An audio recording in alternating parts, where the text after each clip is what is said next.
Well, it's all done and it works, and I didn't even get to full power yet. Uh, the chain and belt are both marginal for much over 1,000 watts, which is kind of sad, but I kind of expected it. I didn't have a choice but to run HTD 3M pulleys to be able to get the gear ratio I need, reduction, without spending $1,000,000. Same thing with the chain.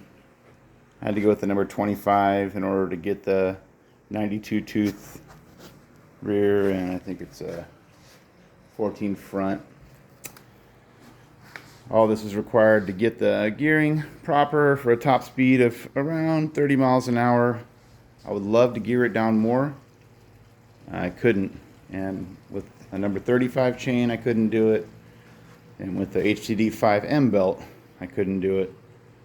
And I'm sure it's doable if you want to spend a lot, but I didn't. Additionally, the problem is the dropouts. I had to file them a bunch to fit that Chinese hub motor that I'm replacing with this, which is now going back on. And yeah, I had to 3D print some nice wedges to get the wheel centered and skewer it down. But even then, I'm not totally happy with the chain alignments, nor the belt alignments. It could be aligned really well if I spent the time. But by the time I'm done, what I'm left with is a vehicle that, one, is probably going to strand me on a bike ride because I'm going to turn the power up and can do a peak of 6,000 watts. So yeah, there's that. And of course I'll be on a ride with my daughter, which can't really have that happening.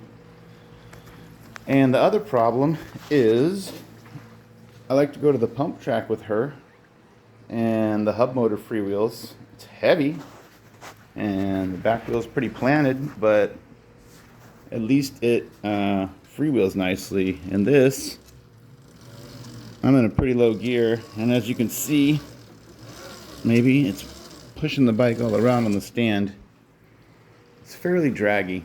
It's less draggy with the speed controller on, but still, it's too draggy for my intended purposes. But whatever. Another exercise. My attempt at humor. Another exercise in design. Cheap design. Okay.